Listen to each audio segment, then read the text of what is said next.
할렐루야. 우리 앞뒤 옆 사람과 이렇게 인사하겠습니다. 아름다운 당신 옆에 앉게 되어 영광입니다. 네, 아름다운 당신 옆에 앉게 되어 영광입니다. 아멘.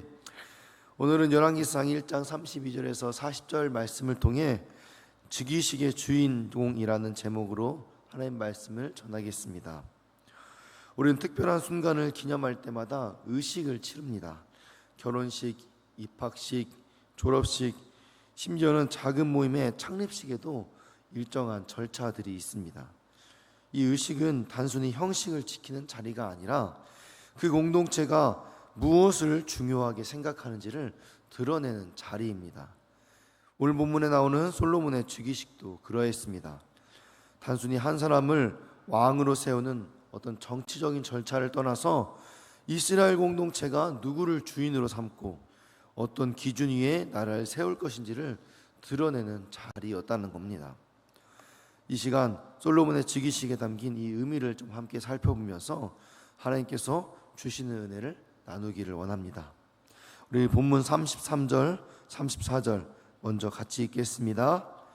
왕이 그들에게 이르되 너희는 너희 주의 신하들을 데리고 내 아들 솔로몬을 내 노새에 태우고 기온으로 인도하여 내려가고 거기서 제사장 사독과 선지자 나단은 그에게 기름을 부어 이스라엘 왕으로 삼고 너희는 뿔나팔을 불며 솔로몬 왕은 만세수를 하옵소서 하고 아멘. 33절 34절을 보면은 다윗은 지금 제사장 사독과 선지자 나단에게 명령하고 있습니다. 솔로몬을 기온샘으로 데려가서 거기서 기름을 부어 왕으로 삼고 또 양각 나팔을 불며 솔로몬 왕 만세라고 부르게 하라고 하는 것입니다. 이 말씀은 다윗이 솔로몬을 후계자로 정한 후에 이 즉위식을 어떻게 진행할지에 대해서 세세하게 명령하고 있는 장면입니다. 사실 지금 굉장히 위급한 상황입니다. 왜냐하면 지금 자신의 아들 아도니아가 반란을 도모하고 있거든요.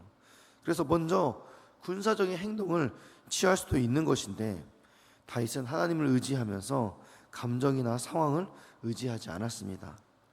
다윗은 힘의 균형을 계산하지도 않았고 남아있는 세력이 얼마나 되는가에 대해서도 관심이 없었습니다. 다윗은 솔로몬을 왕으로 세우기 위한 이 절차에서 가장 중요한 것이 먼저 예배라고 생각했던 것입니다. 솔로몬을 제사장과 선지자 앞에서 기름 부음 받게 하는 것, 그것이 왕으로 세우는 절차 중에 가장 먼저라고 생각했던 겁니다.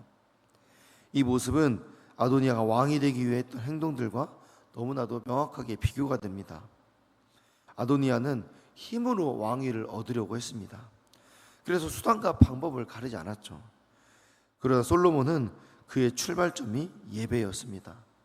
뿐만 아니라 솔로몬을 섬겨야 될 그 신하들에게도 솔로몬이 기름 부음을 받는 그 자리에 참여하는 것부터 그들의 직무가 시작되었다는 겁니다. 성경에서는 하나님의 사람들이 하나님의 역사를 이루어가는 모습들을 보면은 여러 가지로 보여줍니다.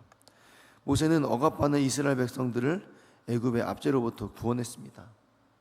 여호수아는 모세가 죽은 후 이스라엘을 가나안 땅으로 인도하여 그 땅을 정복했습니다. 그런데 그때마다 하나님께서 그 일을 시작하실 때 가장 먼저 요구하셨던 것이 무엇입니까? 바로 예배였습니다. 그들의 신을 벗고 거룩하신 하나님 앞에 무릎 꿇는 것, 그것에서부터 하나님의 일이 시작되었다는 겁니다.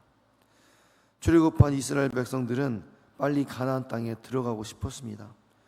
그러나 하나님은 그 가나안 땅에 들어가기 전에 하나님의 법과 말씀을 가르치셨습니다. 그리고 40년의 광야 훈련을 마친 후에 그들은 그 땅에 들어가자마자 가나안 원주민들과 전쟁을 치러야 했습니다. 그런데 그 전쟁을 앞두고 하나님께서 이스라엘 백성들에게 요구하셨던 것이 무엇이었을까요? 바로 할례 의식이었습니다. 저걸 코앞에 두고 할례 의식을 행한다는 것이 무엇입니까? 자신들의 군사적인 힘을 무력화시키는 위험한 행동이었습니다. 그럼에도 불구하고 이스라엘의 모든 남자들은 하나님의 명령에 따라 할례를 행한 것입니다. 여기서 중요한 것이 무엇입니까? 하나님의 역사는 우리가 먼저 거룩한 사람으로, 하나님 앞에 구별된 사람으로 준비되는 것이 가장 먼저라는 겁니다. 우리가 그렇게 거룩한 사람으로 세워질 때 우리가 그 일들을 감당할 수 있는 것입니다.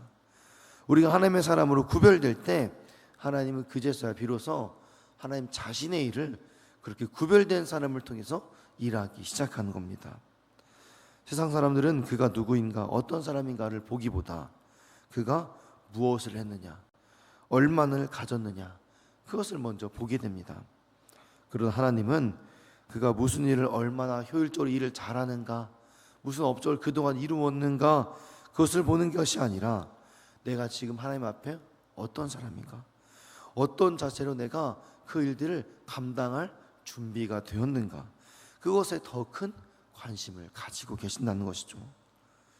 그렇다면 우리는 하나님 앞에서 어떤 모습입니까? 또 우리 교회는 하나님 앞에서 어떤 교회입니까?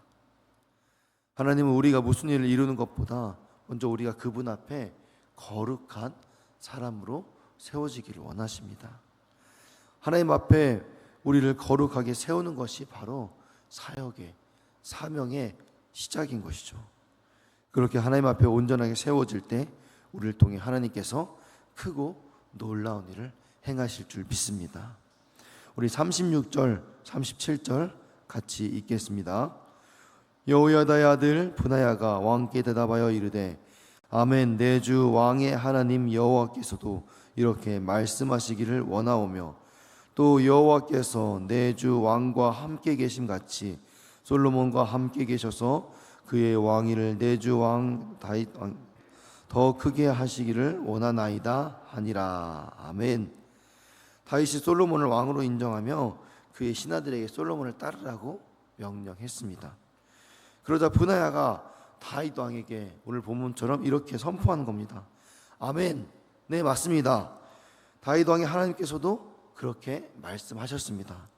그래서 다윗 왕과 함께 하셨던 그 하나님께서 이제는 솔로몬 왕과 함께 하셔서 그의 왕권을 다윗 왕 때보다 더 크게 하기를 원합니다.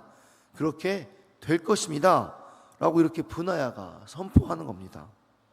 이 브나야의 선포는 다윗이 하나님께 드렸던 맹세를 근거로 확신에 차서 당당하게 선포하는 것입니다. 그래서 이 브나야의 기원은 막연한 희망사항이 아닙니다. 하나님의 말씀대로 이루어질 거라는 확실한 믿음의 고백인 것입니다. 우린 이 장면을 통해서 아도니아가 사악한 반역을 도모했던 장면과 대조되는 것을 볼 수 있습니다. 아도니아는 자신의 야망을 이루기 위해서 모든 것을 철저하게 준비했습니다. 이스라엘의 군대 장관 요압, 그리고 다윗과 동거동락했던 제사장 아비아달, 그 외에도 솔로몬 측근을 제외한 대부분의 신하들을 자신의 편으로 섭렵했습니다. 그리고 대세를 따라 많은 무리들이 함께 모여 아도니아를 왕으로 세우는 가짜 즉위식을 거행했습니다. 그리고 그곳에서 화목제와 번제를 드리면서 마치 하나님께서 아도니아의 왕위를 인정하시는 것처럼 포장했습니다. 그러나 하나님께서는 다윗과의 맹세를 절대 잊지 않으셨습니다. 다윗과 브나야, 그리고 솔로몬의 어머니 밧세바와 선지자 나단, 이들을 중심으로 모인 이 소수의 신하들은 하나님의 맹세 앞에 진짜 즉위식을 거행한 것입니다. 비록 규모는 작았지만 이스라엘 왕인 다윗이 인정하는 공식적인 즉위식이었습니다. 그리고 이스라엘의 진짜 왕인 하나님이 인정하신 즉위식이었던 것입니다. 하나님의 뜻은 다수의 사람이 모인 곳에 이루어지는 것이 아니라 하나님의 말씀이 선포된 곳에 세워지는 것입니다. 모든 존재의 기반이 되는 창조 역사, 모든 우주 만물의 기원이 하나님의 말씀에서부터 시작되었습니다. 모세가 이스라엘 백성을 애굽에서 이끌어 탈출할 때에도 모든 것이 하나님의 말씀대로 이루어졌습니다. 모세가 하나님의 말씀대로 10가지 재앙을 선포했더니 애굽의 온 천지가 그 말씀대로 저주를 받았습니다. 그럼에도 애굽의 왕 바로는 자신을 신이라 생각하면서 그 말씀을 끝까지 어겼죠. 홍해가 갈라질 때에도, 반석에서 물이 나올 때에도 하나님의 말씀으로 모든 기적이 일어났습니다. 이처럼 하나님의 진리가 선포되는 곳에는 반드시 하나님의 역사가 나타납니다. 그래서 우리의 실력이 어떠하든지 우리의 입으로 선포되는 하나님의 말씀은 하나님을 알지 못하는 어떤 이들의 역사보다 강한 것입니다. 그러므로 우리는 확실한 말씀, 그것을 믿음으로 붙잡고 담대하게 선포하며 하나님의 역사를 이루어 가야 될 줄 믿습니다. 우리 38절 또 같이 읽겠습니다. 제사장 사독과 선지자 나단과 요야대 아들 브나야와 그렛 사람과 블렛 사람이 내려가서 솔로몬을 다윗 왕의 노새에 태우고 인도하여 기온으로 가서. 아멘. 또 이 솔로몬을 왕으로 세우기 위해 많은 이들이 함께 동참했다라고 성경은 말하고 있습니다. 제사장, 선지자, 장군, 그리고 많은 용병들이 이 자리에 함께 했습니다. 제사장 사독과 선지자 나단은 새로운 나라의 왕으로 세워질 솔로몬에게 기름 붓는 일을 감당했습니다. 그리고 브나야와 그렛 사람, 블렛 사람들은 왕의 행차와 군사적인 경호를 담당했습니다. 이들은 모두 각자 다른 역할들을 감당했지만은 모두 한 가지 일을 위해서 봉사했습니다. 그것이 무엇입니까? 바로 하나님의 뜻을 온전히 세우는 것. 그 일들 위해서 모두가 함께 협력하여서 이 일들을 세워갔다라는 겁니다. 지금 아도니아 편에 수많은 사람들이 속해 있습니다. 그런데 비록 소수의 사람들이지만은 각자가 하나님의 일을, 하나님의 뜻을, 하나님의 말씀을 온전히 세우기 위해서 함께 동역하고 있는 것입니다. 이렇게 다양한 종류의 사람들이 동역하면서 자기 역할에 충실하게 감당할 때 하나님의 뜻이 더 아름답고 온전하게 이루어지는 것입니다. 하나님께서는 그분의 뜻을 우리 각자가 혼자 감당하는 것을 기뻐하지 않으십니다. 하나님을 따르는 거룩한 사람들과 함께 동역하기를 원하시는 거죠. 그래서 우리에게 이렇게 동역자들을 보내주신 것 아니겠습니까? 성경을 보면은 아름다운 주님의 역사를 감당했던 믿음의 사람들은 공통점이 있었습니다. 그것은 바로 그들 자신이 홀로 무언가를 감당하지 않았다는 겁니다. 다윗도 왕으로서 하나님 나라를 세우는 데 전심했지만 그의 주변에는 수많은 의의 용사들이 그 일들을 뒷받침해 주고 있었습니다. 또한 신약에서 가장 놀라운 사역을 감당했던 사도 바울 역시 주변에 수많은 동역자들과 이름 모를 헌신자들이 있었습니다. 바울과 함께 전막을 만들며 생계를 함께했던 브리스길라와 아굴라 부부, 또 바울의 영적 아들로서 늘 곁을 지키며 교회를 돌본 디모데, 의사로서 바울의 건강을 살피고 복음서와 사도행전을 기록했던 누가, 고린도 교회의 문제를 해결하며 헌신했던 디도, 또 빌립보, 골로새 교회의 상황을 바울에게 알렸던 에바브라 디도, 이렇게 수많은 사람들이 함께 했기 때문에 바울이 신약 성경의 3분의 1을 기록하고 기독교 신앙의 기초를 만드는 수많은 업적을 이룰 수 있었던 것입니다. 예수님께서도 가장 중요한 이 십자가 사역을 이루시기 위해서 공생의 사역을 시작하셨을 때 12명의 제자들을 불러서 12제자 공동체를 만드셨습니다. 그리고 그들과 함께 그 모든 사역을 감당하셨습니다. 시편에서는 성도가 함께 동역하는 것에 대해서 이렇게까지 표현했는데요.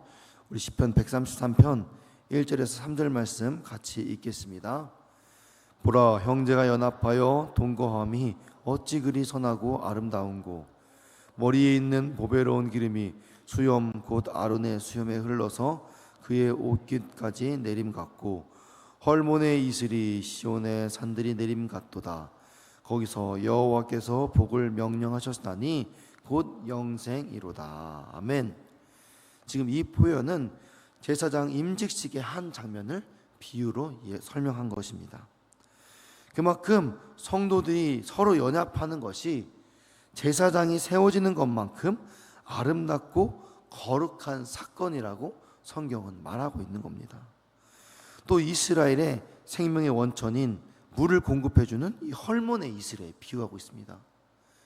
헐몬산은 이스라엘의 가장 높은 산으로 그 이슬이 이제 요단강 그리고 이게 사해까지 이루어지는 그 생명의 샘 근원의 원천이 되는 것입니다. 결국 우리가 서로 연합하는 것이 제사장이 세워지는 것만큼 하나님의 위대한 사람들이 세워지는 것이고, 또 이스라엘 공동체 전체에 생명을 공급하는 것처럼 온 교회 성도들에게 생명을 전해주는 것 같다라고 하나님이 말씀하시는 겁니다. 그리고 우리가 이렇게 아름답고 거룩한 사역에 같은 목적으로 함께 수고한 자가 있다는 것, 이것이 또 얼마나 큰 축복입니까? 하나님의 일은 좁은 길입니다. 수많은 수고와 헌신이 따른 일입니다. 동시에 많은 고난과 핍박도 함께 하죠. 그런데 이 일에 함께할 동역자가 있다라는 것, 그것도 하나님이 나에게 딱 맞는 사람으로 붙여주셨다는 것, 이것이 얼마나 감사한 일인지 모릅니다.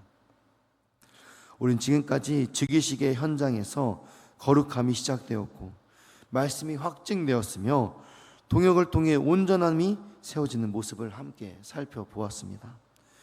여기서 한 가지 더 분명하게 기억해야 될 사실은 바로 이 모든 과정 속에서 주인공이 솔로몬이 아니라 바로 하나님 자신이었다는 것입니다.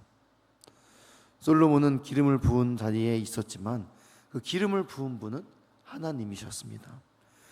브나야는 아멘을 외쳤지만 그 아멘이 힘을 가진 것은 하나님이 이미 말씀하셨기 때문이었습니다. 사독과 나단과 또 수많은 사람들이 동역했지만은 그들의 수고가, 즉 결국 솔로몬이 왕위로 세워지는 결실을 맺을 수 있었던 것은 하나님께서 그 역사의 무대를 주관하고 계셨기 때문이었습니다. 그러므로 이 즉위식의 주인공은 솔로몬이 아니고 다윗도 아니면 그 자리에 있었던 신하들도 아니었습니다. 바로 보이지 않게 모든 과정을 이끌어 가신 하나님 자신이었다는 것입니다. 우리 인생도 마찬가지입니다. 우리는 때때로 내가 주인공인 것처럼 착각하며 살아갑니다. 그러나 진짜 주인공이 누구입니까?